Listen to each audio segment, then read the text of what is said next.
Welcome to Inclusion Bites, your sanctuary for bold conversations that spark change. I'm Joanne Lockwood, your guide on this journey of exploration into the heart of inclusion, belonging, and societal transformation. Ever wondered what it truly takes to create a world where everyone not only belongs, but thrives? You're not alone.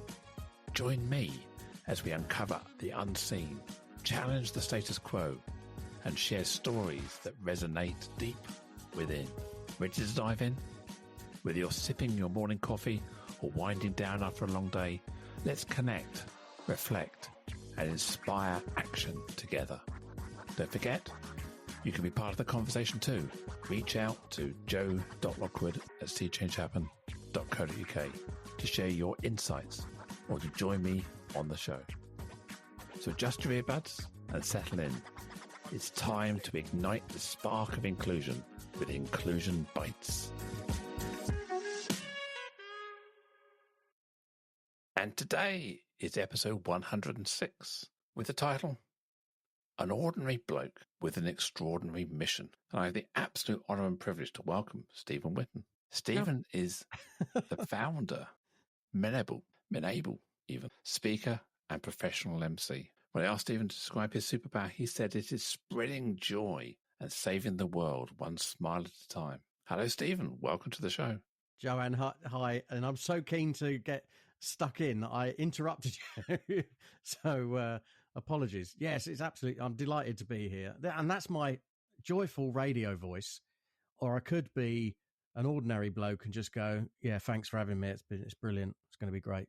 It's all right, Steve. I mean, I had to have one eventually, I suppose. Yeah. No, I'm really excited. I mean, we've known each other now a couple of years, and yeah, I'm looking forward to this conversation to find out more about you and what makes you tick. And I suspect you're not just an ordinary bloke on an extraordinary mission. There's more to you than that. So tell me more. Yeah, do you know what? The ordinary bloke thing actually came from a mutual friend of ours, Jackie Handy. And we were having a chat one day, and I was talking about the challenges of life and where I'd come from and what had happened to me and all that stuff. And she actually said to me, she said, you know what, your real superpower is that you're an ordinary bloke. You look, sound and act like a very typical, white, middle-aged, hopefully middle class. I don't know what that means anymore, but guy on the street. You're just ordinary. You could be working in a car dealership or in a supermarket or driving a bus or working in an office or running a big business, just an ordinary guy. But yeah, you're right, with what I hope is an extraordinary mission, which came to me through some really dark times, actually, which I'll get onto in a bit. But yeah, so that's what I'm all about. And most recently, the latest sort of incarnation of that journey and my evolution is exactly as you said in the intro, which is about now properly realizing that my destiny, which I think is a step above purpose, but the ultimate one is the destiny is about spreading joy and literally trying to do that one smile at a time, saving the world by one person smiling at a time. So I love that. I mean, ordinary bloke. Yeah. As I know you, I can see that in you, that you are an unremarkable package. But as I say, I know that there's more to you than that. And, you're, and I can see you driving a bus, but I can really see you in a car dealership, because isn't that your background? Yeah, it is totally. I started in a car dealership when I was 18. Absolutely loved it. It was an act of rebellion because I'd gone through school and I'd done quite well academically, given that I was at a school that wasn't renowned for its academic prowess. Very ordinary secondary modern school in Aylesbury in Buckinghamshire, where I grew up, having moved out of London when I was a kid. And I went into the car trade, and my parents at the time would have had me go into a factory or do something along their line of work. So because I went into something that to them was a lot more glamorous, that was almost a sort of my first act of rebellion. Now, interestingly, I rebelled at them because they said, oh, we'll get you a job at the factory we work in. And I said, I don't want to work anywhere that's cold, damp, greasy, smelly and full of blokes. So I ended up in a car dealership, which was cold, damp, greasy and full of blokes. But the act of rebellion was I got to drive flash cars and take them home occasionally and sort of, rub it in my parents' face that there was me at a young age, a flash young man in the early 80s doing that stuff. I think you shared a photograph on social media not so long ago of you sort of leaning on the bonnet of a car.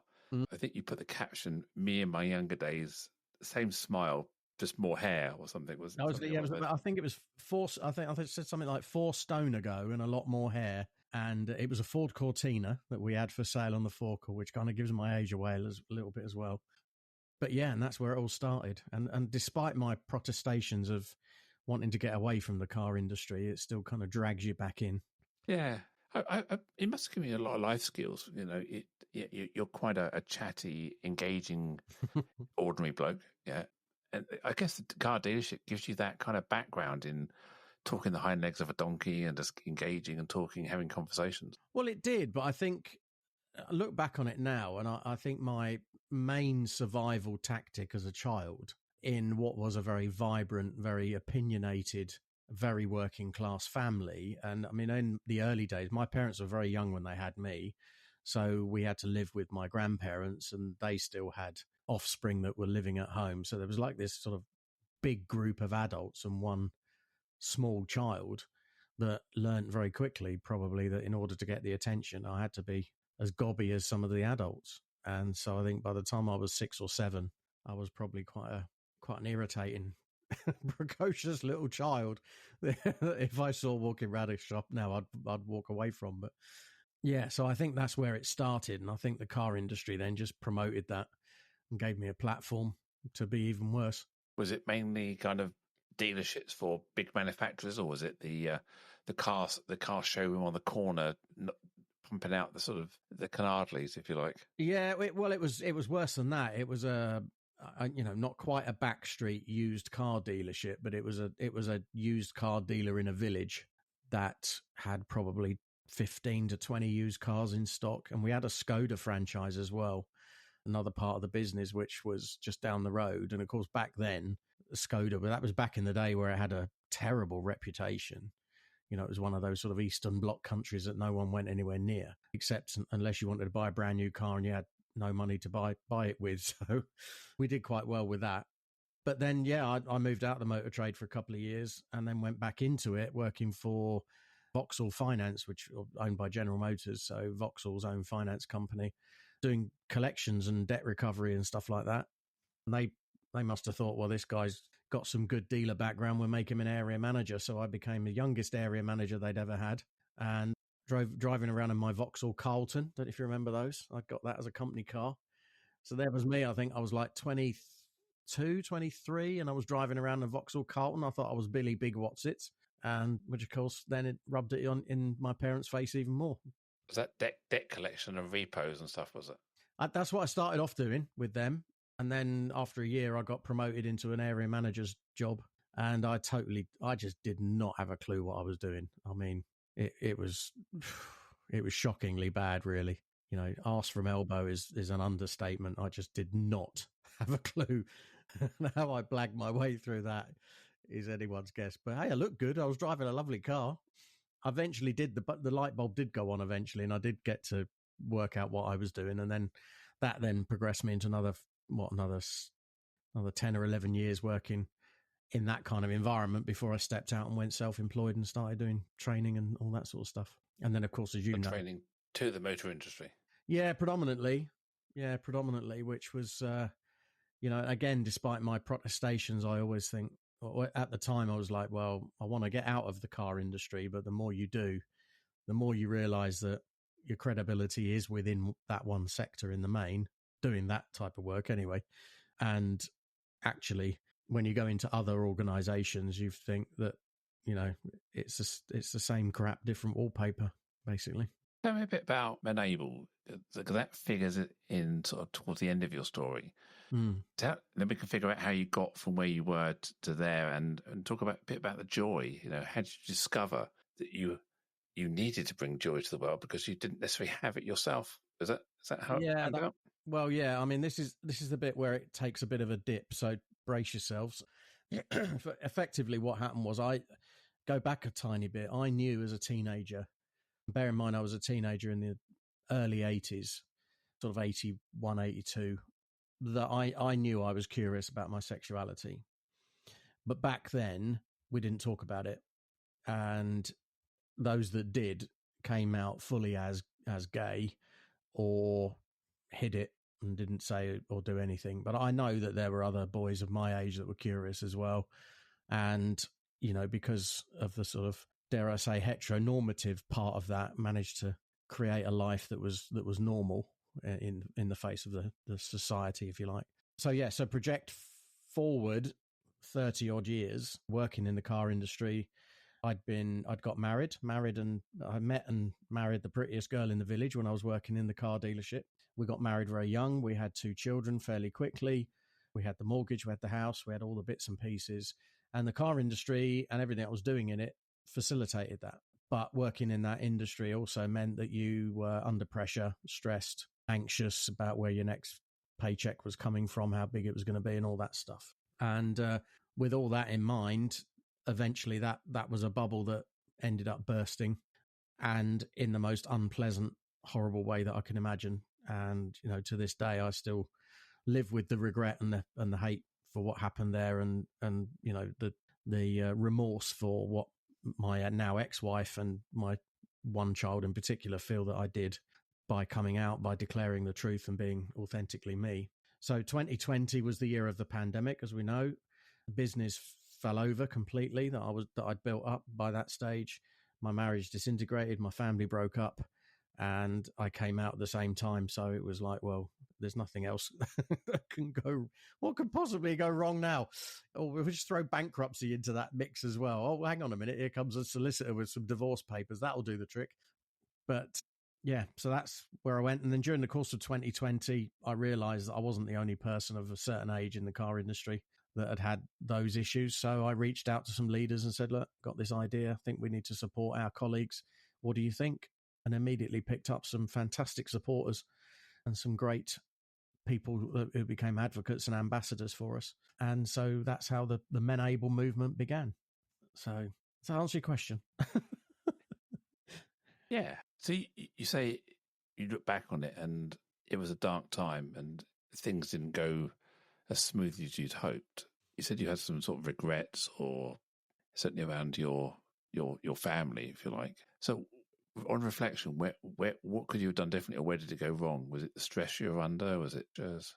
Yeah, I mean, well, I suppose, regret's a big word, isn't it? What I think I should have done was to have been brave enough and big enough to have owned it when I was 18 and be honest with, the people around me. But at that time I was fearful, and the fact that it was, not a completely sort of totally gay or totally straight thing, that it was easy for me to sort of cover one part of that up and just do. And outside of that, I'm not, that sound, my ex-wife will say that's manipulative and all that. It's not. It genuinely is the case that I met her, fell in love with her, loved her and adored her deeply. And so at that point was like, no, this is, it's, let's put that other bit in a box and leave it there. But of course it didn't stay there, did it? It simmered away, and, and then when the conversation happened, when it literally was timed with the pandemic and the business collapsing and having all of that as well, I didn't get the reaction from a few people, including my ex-wife, that I thought I would have done. I don't know why. I don't know why I believed or naively thought that she would be like, oh, okay, that's fine. Well, now I just know something more about you that I didn't know before. Let's go to Tesco's. I didn't expect that, but I didn't expect the reaction that I did get. What that did do was sent me down a very dark path of thinking, well, and I don't mean to trigger anyone who's listening here, but, there were a couple of points where I thought a fast-moving train's got more appeal than dealing with this rubbish. And it's only when you get there that you think, that's not me, People often ask me, would I do things differently if I had my life again, things like this. And I always say that I love my family. My coming out story was not a smooth ride, but the result has been very positive. But people often say, yeah, what would you do differently? I said, well, I wouldn't change a thing, because I've got 2 fantastic children that wouldn't be alive, wouldn't be in my life now, wouldn't be amazing had I done something different at the age of 18, 17 or 15 or 10 or whatever years old. So I have to say I would not change a thing, because Otherwise, I wish they erase you, if you like. And I think that always keeps me focused that, yeah, I've had a whole life. I've had a big life. I'm sure you've had an amazing life doing what you were doing, building that family. But it's difficult to regret your child's birth. Oh yeah, no, and I don't regret that at all. I mean, I think I still would have gone ahead and, that would have happened. But what it would have done is given me the chance, to make the right choices way back then, and also give my now ex-wife, as I say, the chance to make an informed decision as well. Yeah, it's not easy when everything comes together. You say the pandemic, the business failing, your awakening to your own identity and something to do about that. And it's everything kind of car crashes at once sometimes, doesn't it? And you want to just start again. Well, yeah, that was exactly it. And, to be my age, at the time, 53, to then be facing, financial ruin, which some would argue was self-imposed, but also, that disintegration of a loving family environment and, losing the person that you would hope to have grown old with, all of that together. And that's not a woe is me story. That's just getting to a point of accepting that's the realistic situation that happened. There's lots of other stuff that obviously I wouldn't share that obviously she knows about that, she would argue, well, that was the crux of it all. Because again, that's the other thing that the motor trade does is the divorce rates are very high because paint in the bits in between the lines what you want. But suffice to say, when you put a lot of people together in the same environment and they're stressed and anxious and under pressure, they can have a tendency to take solace in each other. You know what I'm saying? And so, of course, you throw that into the mix as well, and suddenly it's a bit of a hotbed for all sorts of stuff to happen. I'm sure that's not unique to the car industry. I hear a lot about that in other industries as well. But all of that and everything, as you say, collapsed at the beginning of 2020, and that was my year to go, well, I either genuinely do go off and reinvent myself as a bus driver and go and do something else, or think seriously about what can I do. And once I'd started the ball rolling with Menable, and I could see that actually, I've got something here. This is where it started to feel that I was now fulfilling my purpose for the first time ever. So Menable, just tell us a bit about what sparked it. I mean, you've given us a bit of a hint. What was the kind of the big idea? What's its purpose? And who does it have most success with at the moment? So it was coming from the point of, I know I want to do something that supports predominantly men in the industry, but then realizing very quickly that actually this isn't a unique thing to men. And actually one of the reasons then the industry has a big problem with recruiting in its own likeness. It also has a big problem with diversity and inclusion. There's lots of work going on in this area, but it's still a very male-dominated, masculine industry. And as a result, we're not attracting the right people, and we're not keeping the right people. So this point about mental health became rapidly about diversity and inclusion and inclusivity and equity and everything else. And I then coined a phrase which was, if we want to achieve diversity and inclusion in the automotive industry, we have to address men's mental health, because what's going on there, and the reason that we have homophily, which is the, recruiting in your own likeness, the reason that we have that is that there are an awful lot of men who have progressed into senior positions, and out of fear or lack of confidence or low self-esteem or whatever it is, what they do, because they don't want to take a risk and they don't want to put their own situation in jeopardy, what they end up doing is they continue to recruit people who look, sound, and act like them. So someone comes along who's a bit different, a bit quirky, doesn't look like them, hasn't got the same background, doesn't dress like them, whatever it might be. So that person comes along and suddenly that poses that's going to be a challenge. Actually what I want is somebody who can drop in a seat and get up to speed quickly. Now that doesn't work either, because what we end up with in the car industry is a revolving door. And people that go from business to business to business. And I've said it a few times, we get, a guy will go for a job and he wears as a badge of honor the fact that he's done 18 months with that business and 6 months with that one and 2 years there and 3 years there. Well, that's not a badge of honor. That's telling you something. That's a pattern. So Menable set out with that initial men's mental health thing.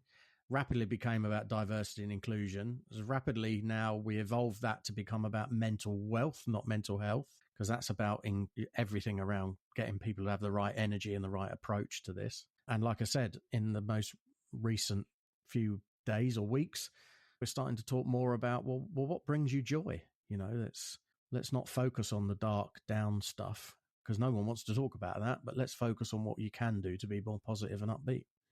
All male or engineering or workshopy type environments or dealership environments that you described tend to be, as you say, filled by a monoculture, a typical ordinary bloke type. And the environment all male environments can be quite toxic and survival of the fittest, the alpha male, and everyone sort of falling in behind. You see the stereotypes. It's quite a cruel environment if you're different. And I think maybe not today, but certainly not too distant past. Being queer, being gay, being bi was a weakness that people used to latch on. I've heard of stories about people locking people in cupboards and things because they were gay, or all in the aim of banter and all good fun and a bit of a laugh. Oh, 100%. I mean, I still hear the odd little story about it, but the key one is the microaggressions. It's the questions and it's the comments that get aimed at you. And I've never had any of that. And part of that is because I recognized that I was probably part of that engine of throwing out that banter, in inverted commas.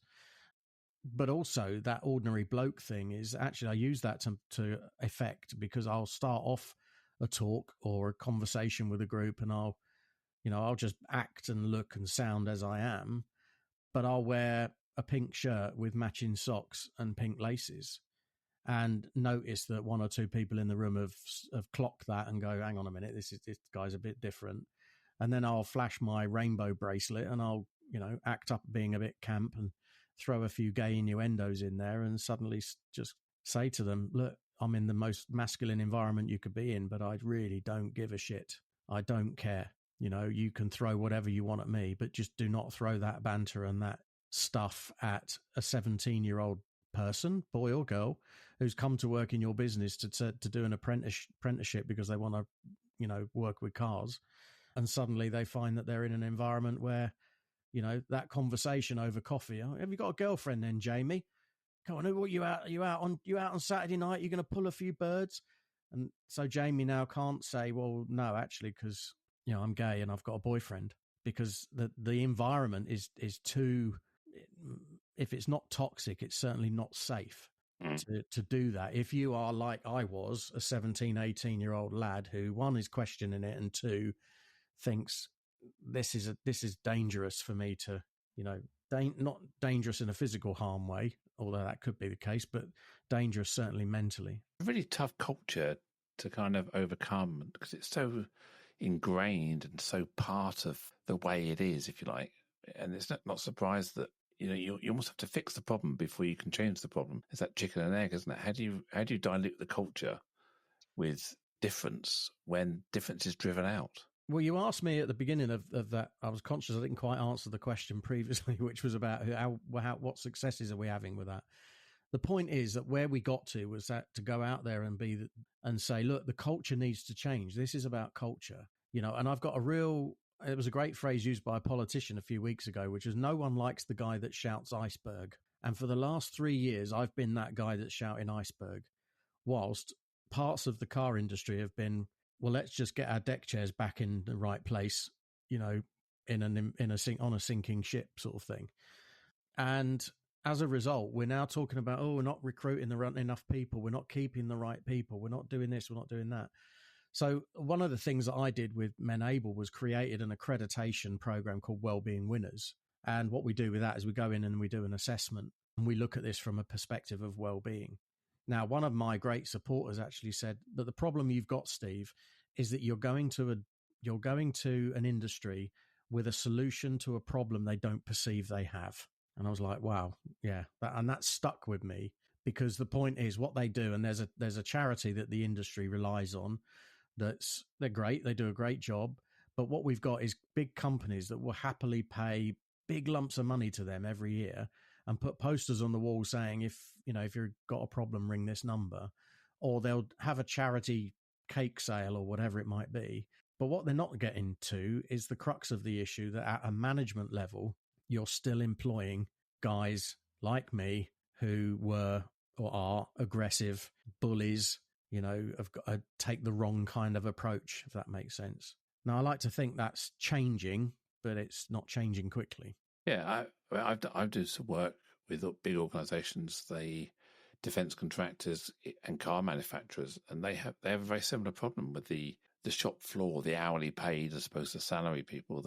That culture is so deep and so ingrained that even now, and these are big organisations who have major D&I programs, HR teams, big corporate type environments, and they still struggle to evolve the culture. I'm not saying they haven't made any difference, but it is that iceberg, or the ship. How do you turn around a supertanker and avoid the iceberg? You've got to stop first before you can go backwards, or before you can maneuver. And that's the real challenge. It's almost generational to make some of these changes. It is generational, and I've said as well that, take the car industry, when you're geared up for mass production, somewhere along the line you're going to have targets and you're going to have objectives. And if you are the kind of person that's grown up in one industry, you probably only know of one or two ways to deliver those objectives, and that's where we get the familiarity, the same old, and very few people are prepared to take a bit of a risk and go, let's try something a bit different here. Let's try this a different way. Let's employ some different people. I went and had a breakfast with somebody the other day in a garden centre, and the waitress, one side of her hair was blue, the other side was pink. She was wearing dungarees and she had what looked like a paperclip hanging out of her ear. I do not, and I thought to myself, she'd be great in front of customers because she was wonderful with us. And I thought, I don't know any managers in the industry I've described that would go, I'm going to employ her as a car salesperson. Especially not in the premium tier, the BMW, the Mercedes, the Audi, the Bentley. It just wouldn't happen, would it? Hope. And yet she'd be, she'd be brilliant. She'd be brilliant. On the used car forecourt, maybe, but not on the not in the premium brands. And I did some work with a global clothing brand, and I was at the bar the night before the main do, and people were talking about their branch recruitment policy, and they said, "Oh yeah, I saw something the other day," and they just weren't our brand. They had this and they had that, and I thought, wow, you've judged that person on appearance because they didn't meet your culture, your brand. Mm-hmm. I think, you argue about this brand and culture fit and all these kind of things, but somehow you have to, in order to break the mold, you have to break the mold. And that sounds like an oxymoron, but you have to be decisive that you're looking for change, because you'd be surprised how many customers go, wow, well done, fantastic, fabulous. Yeah. She's just like my daughter. She's just like my son. And do you think we value, and I use the phrase gifted jerk for want of a better way of describing it, is that you get people who are maybe top salespeople, the Jack the Lad, the king of the hill, the almost the invincible, can't fire them because they are our lifeblood. They keep the ship afloat, but they are then allowed to get away with everything they do. We can't say anything to them because they're our top salesman. And of course, as long as you give permission for that person to continue and not challenge them or risk them walking, then you're never going to break that change, are you? Do you know what? I see that a lot, and I've heard that a lot over the years, and even recently with one of the really progressive businesses that we're working with. They took the wellbeing winners. They're doing everything that we've asked them to do, but there's still an element of, oh well, yeah, but I've got one sales, and it always begins with the phrase "yes, but," right? But yes, but I've got one sales exec, one salesman who sells, he's got lots of flaws and he may not do this and do that, but he sells 25 cars a month, and then you go, well, yeah, but what's the trail of destruction that he's leaving? Because his customer service measurements are crap. His profitability is rubbish. His part exchange appraisals are poorly done. And yes, he might sell 25 cars a month, but actually how many potential customers is he pissing off in the meantime? Because he won't talk to them unless they're actually going to buy a car that day. And so you're getting customers coming in who are not having a great experience, and they're going to shop somewhere else, or eventually shopping online, So it's almost an industry thing.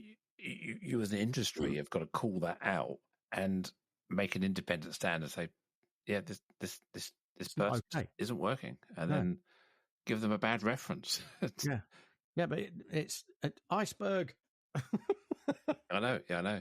Do you know what I mean? It's that. And, and I think the point about the lovely girl that served me last week with the blue and pink hair is that what will happen if she went for a job at one of these places.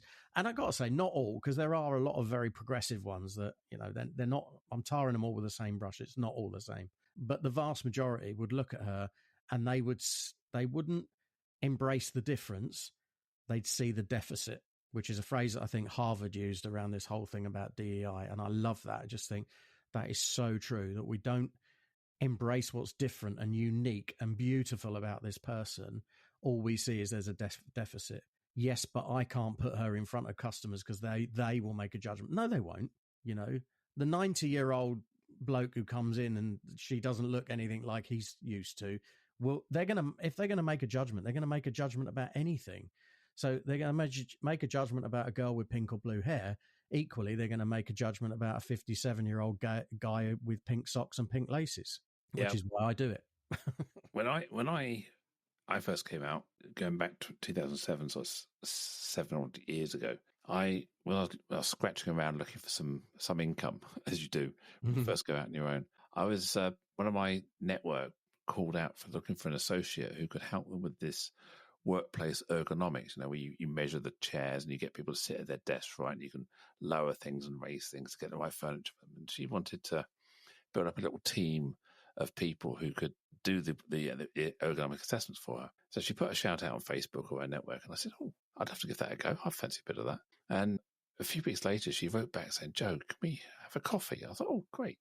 So we had having this coffee, and she said, "Joe, it's not me.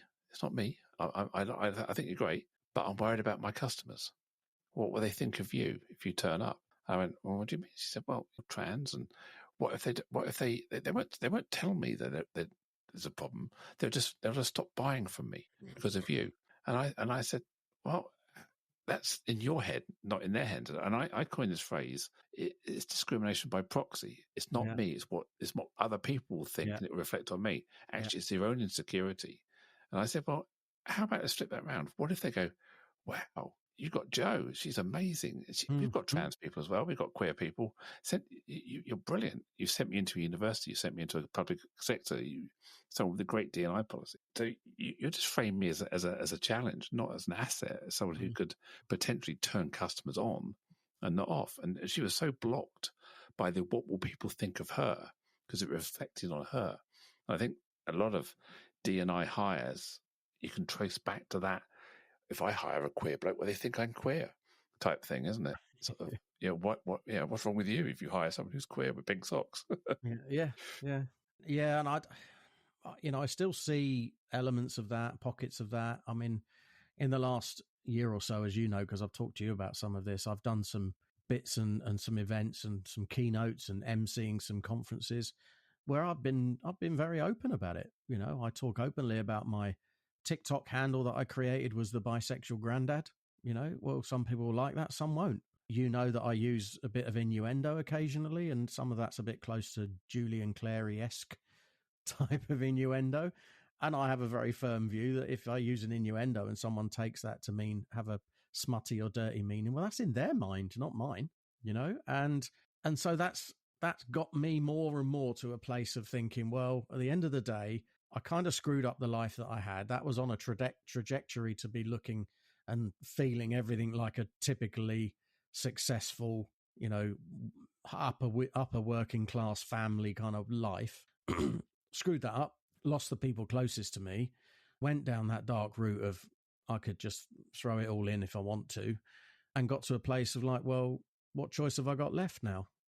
As I wrote on a post a couple of years ago, I've got no more F's to give. When I'd completely run out of money and everything else, I ran out of those F's to give. You know what I mean, right? So, and that's where I've built back up from and gone, well, now my mission is to spread joy, one smile at a time. If somebody said to me, "Oh, you're wearing pink socks and pink laces," I go, "Oh yeah, no, they're great, aren't they? And don't they go with the shirt?" And I won't show you the color of my pants. and have a little bit of and suddenly went all camp there when I did that. Did you notice? and I'll make a thing of it. And what it's done, actually, what I'm getting is a great response from people. And actually, particularly in the motor trade, and I'm becoming quite known for it. And if that is what I have to do as an ordinary bloke to give other people permission to be themselves, and that gradually, one smile at a time, gets joy back into the industry and back into what we're doing and gets them recruiting the right people, keeping the right people, then, I'm probably not going to achieve it in my lifetime, but it's certainly not a bad place to be on the journey compared to where I was. It's extremely stressful living your life by other people's rules. First of all, there's so many rules out there that different people have different rules. And when you're covering, masking, hiding, suppressing who you are, it's extremely exhausting. We talked about, you touched on psychological safety earlier. You touched on, we talked about bringing your whole self to work, these kind of things. And when you're having to be this other person for other people's convenience, for their comfortability, it's a dark place, and it's a no-win. And I always love the quote that Chris Evans, the BBC broadcaster who popped onto Top Gear for a while, he always said, you've got to be Marmite. Half the world will love you and half the world will hate you. But the people who love you really, really love you. And I always think this is a great way of only getting inquiries from people who want to do business with you. Yeah, True. If half the world don't like me or don't like what I stand for, who I am, that's great. I don't have to listen to them. I don't have to have that lecture. Yeah. Whereas people who engage with me love me for who I am, and I often think I'm very privileged that I go through the world as a trans woman, university, meeting people who I get on really well with, who have a lot of time for me. So I think polarizing the audience is a good thing, and I think being unashamedly you, with your pink socks, with whatever color underpants you're wearing that day, on the inside, maybe not on the outside, you get more work. And wouldn't you rather have work for who you are rather than for who they want you to be? Oh, 100%. I mean, I got invited to an event about 18 months ago, and it was at the Royal Air Force Club in Piccadilly. Now, I thought, right, this is going to be like stepping back in time, right? And I did have at one point a hankering to go in the Royal Air Force and never did. But anyway, along came the memo, with the requirements, here's how how you dress and all the rest of it. And it was very, very strict. It meant lounge suits and a tie must be worn at all times in the building. So I looked at it and I thought, do you know what? At one point in my life and my career, I had probably 200 ties in my collection. And I was known for wearing ties that were, a bit out there and all the rest of it. And I thought, I am not going to go to this event in a grey suit with a grey pinstripe tie and just look and sound like everyone else. So I found the loudest, brightest blue and pink paisley tie that I could find. And I deliberately wore it knowing that I would get a reaction. And it did. People saying, your tie is rather bold and all of that. And I go, yeah, and look at me rainbow badge I'm wearing on my jacket as well. And funnily enough, it was accepted in the end, but it was almost a bit of a statement on my part that, if I have to abide by your rules, I'm going to do that in my own way. Yeah, I look back and you think all these dress codes, all the as you say, black tie, white tie, wing collar, button-down collars, all these kind of things, and patent shoes, Oxford, all this kind of, you think about all this and you think, so as a trans woman, what's my dress code? I'm already turning up in a dress. I mean, that breaks half the mold and half the rules that you were imagining. So I then think, well, I'm going to say the F word, fuck it, who cares? What's the point in trying to conform to a rule that I don't fit into in the first place? So, but it takes, I don't know, it takes a certain maturity or certain stage of your life where you are able to, just as you say, there are no more F's to give in this situation where you've plateaued and found that you, and that you're prepared to just be that you without who cares who judges you now? I don't judge me what you like. I don't have to listen to your opinion or even respect it. I can just go, fine, this is more about you than it does about me. Yeah. But you get to that stage in life where you can live that way, can't you? And it was taking you a while to realise that. Yeah, and I think anyone who I think I'm a bit older than you, aren't I? But we're similar age group, aren't we? And anyone who's grown up in the eras that we did, you grew up being compliant to that, looking, acting, sounding in a certain way based on the people around you. And, and like you say, I made a living out of that. I made a lifetime out of doing exactly what I thought was expected. And, if I have to wear a suit and I have to wear a tie, then I'm going to wear something that no one else is wearing that looks a bit more flamboyant than anyone else's. And I always did that. And like you say, now I'm just, you know what? All that time spent wondering what other people were thinking and who was judging me. Well, how did that turn out? Well, it didn't. I lost everything. So now I'm at I am what I am. If you don't like that, jog on.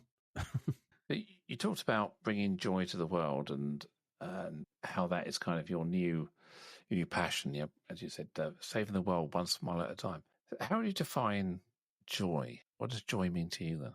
Well, do you know what? I bounced this around a few friends over the weekend, and I had one. My best friend came back and said, "Oh, he said, I'm not sure about the word joy or joyful." He said because it comes up with words of connotations of sort of. I guess he was getting at sort of a sexual nature, and passion and all of that. And I was like, wow, that works even more for me. I think joy is about doing what makes you happy. Doing what makes you happy. And it doesn't matter, even if your circumstances are such that, financially you have to be in a certain place or you have to be in a certain job, you can still find ways of having joy or giving joy or participating in joy with other people and, or whatever it might be. So, I see people leaving what might be a fairly mundane job and then going and, coaching a child's football team in the evening, and they do that because it gives them immense joy. You and I are involved in the Professional Speaking Association. And, as much as that may have its challenges at times, it gives us immense joy. We're around people who give freely and generously of the joy in their lives. And yeah, I mean, for me, I made that commitment to myself a year ago to only do what gives me joy. So if you're going to ask me to turn up and, to an event and you're then going to start telling me what I can wear, what I can say, what I can do, how I have to act, that is going to suck the joy out of me. And I'm going to get to a point where I'm like, do I really want to do this? Yeah. No, you're right. I always think about joy as being, the words that pop into my head are freedom. And what do I mean by freedom? It's not unbounded freedom, but it's freedom within broad parameters. And when I was going through my exploration and journey and coming out, I talked about the concept of cage, safari park, and Serengeti. Mm-hmm. So the cage is where you're living under someone else's rules. You're by permission, having to behave, having to live in that restricted environment. Serengeti is where you're off-piste. You're living in the wild, trying to fight for your space in the waterhole, not getting eaten by a lion or something, or risk of poachers killing you or cutting your tusks off or whatever it may be. And the safari park is kind of a bit of half and half, where you've got fences, but they're miles apart. There's no predators in your cage, if you like. Someone chucks meat over, and you can feast on that or whatever you eat. And you've got mates and friends and people to keep you happy. And so as I say, the fences are so far apart, you don't bump into them. Or if you do, they don't seem that restrictive anymore because you've got plenty of other ground. So my joy was finding my safari park, and that's the analogy I used, was to escape the cage, live within societal rules broadly, because I don't want to be anarchic and go and live in the wild, and finding this safari park where I could coexist with others, with huge, great fences around, but no perceived barriers to the way I wanted to live. And so I completely understand your concept of joy. And I also have discovered sufficiency as a term as well. I don't need everything. I don't need to require bigger, faster, thicker, whatever it may be, whatever analogy. I'm looking for sufficient resources, food, money, comfort, love, house, whatever it may be, to enable that joy of freedom in my safari park, if you like. So yeah, it's reevaluating what's important. I think the earlier stages of my life was on this big up climb where you want stuff, don't you? You want bigger. I want to be impressive people with all this stuff. And now joy is freedom and sufficiency for me. Yeah, I love that. I'm probably going to nick that safari park analogy if I may, but published a blog. You're welcome to read it. When I to say, I poked this word joyful out to a few friends, and loads of them came back and said, "Oh my God, that is so you. Yes, it's very much what you're about." But my best friend, who I trust, more than anyone, came back and he went, "Yeah, I'm not sure about the word joyful. It means bliss, pleasure, peace, and passion." So I just wrote back and went, "Exactly." So he wasn't sure about the word joyful, but he answered the question for me of like, well, it's exactly what I'm getting at. And I mean, an example that I would use is that 2.5 years ago, I moved out of a very nice, large, detached house in a very nice area, post the divorce, and moved into a small rented flat, that overlooks a car wash. And I remember when I was back in the house, and we were there 20 years in that house, every Christmas would be the usual sort of, let's go around and give the neighbours their Christmas cards. And, if you happen to catch one in the street as they were coming home and parking their car, you'd go to stop and have a bit of a conversation. It'd be, "Oh, I haven't got time. I've got a dash. I'm going to doing this, or I'm going here, or got to run here, or whatever." And I never really noticed that before until I came here to this block of flats where there are a fairly transient population of people coming in and out renting. It's a lovely block of flats, beautiful flats, nice area, but it's got a good proportion of renters. I moved in here, and on the 1st of October, and on the 1st of December, one of my neighbours knocked on the door and gave me a Christmas card and a bottle of wine, and she came in and we sat and had a chat for 2 hours. And I thought, in 20 years living in that really nice area where we were all competing over who's got the cleanest curtains, who drives the nicest car, who went on the best holiday, didn't have any of that. Moved to this place that's a lot more grounded and a lot more people not competing for attention, and everyone's just looking out for each other. It was lovely. So hence I'm in on the safari park thing. I wonder, I'm just curious, this is me just checking my biases out here. So the people you sent the requests for how does joy sound to you, were they mainly male identifying? No, actually, no, just one of them was. I'm just wondering, because is there a connotation where men aren't allowed to use the word joy? Is it a feminine connotation? Yeah, that's a good point. That's a really good point. Yeah, possibly. But it was my business mentor on Saturday morning, actually, who said to me that he sees that the thread that runs between the three elements of my business, so Menable, me as a speaker and me as an MC, the thread that runs through those are great experiences. Now, he said, I'm not overly keen on the word great. You have to think of another word for great. And it was me that came up with the word joyful. So for me, that's the thread that joins all three of them together. So whether you're an employer looking to up the ante on well-being in your business, that's about creating joyful experiences. Hiring me as a speaker is about inspiring people to have great experiences, or as an MC, creating a great event. And when I put that into a summary and sent that out to all my friends, interesting that most of my friends are women, isn't it? Which I think is fascinating. But anyway, I don't know if there's anything there. But when I sent that all out, yes, you're right. The only one who came back and questioned joyful was my male best friend. Yeah. I mean, I quite relate to the word, and it's interesting. You talked about joyful experiences. I mean, I've my mantra, or my kind of thing I promote is positive people experiences. So yeah, it's not great. I use the word positive, and it's around creating that positive experience of interacting with me, interacting with your customers, interacting with your potential candidates in the hiring process, your stakeholders, whatever it may be. So yeah, it's making sure that every interaction you have from a people perspective is positive. And taking that analogy to you, then we're joyful. And I think that's a really positive, it's a joyful way of looking at the world. Yeah. Well, one thing I did, I ran a conference, an awards night actually, before Christmas. And one of the little things that I do with my introduction is it involves a bit of confetti and glitter.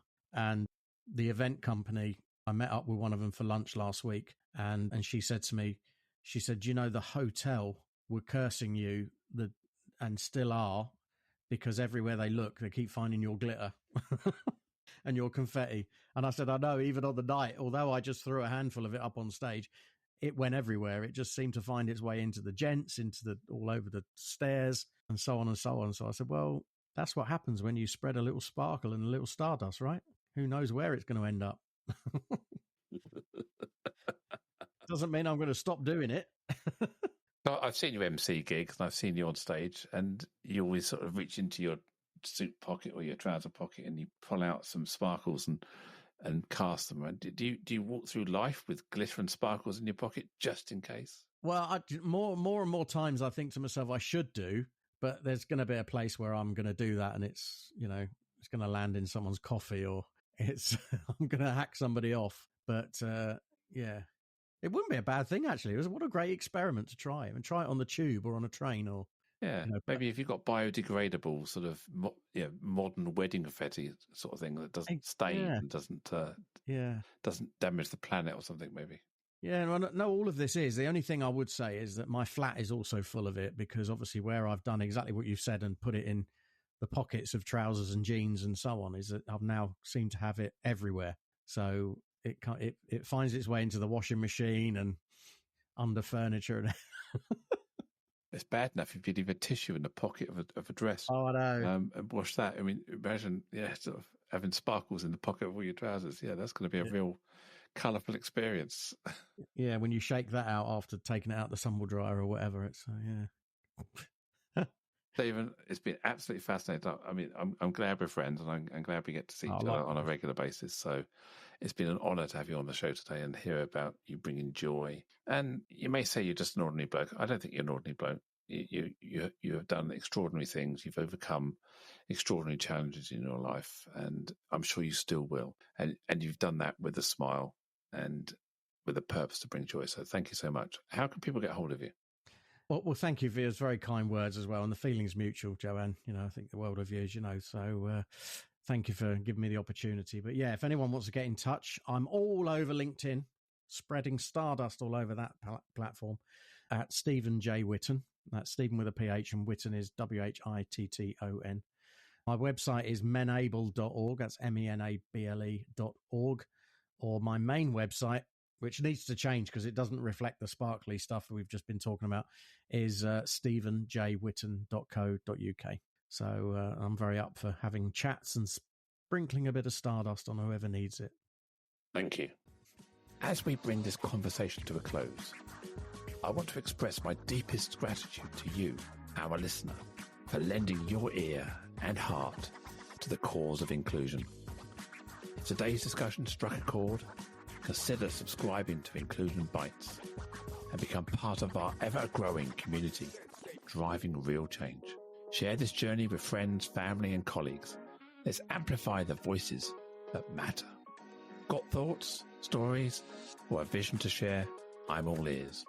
Reach out to joe.lockwood@seechangehappen.co.uk and let's make your voice heard.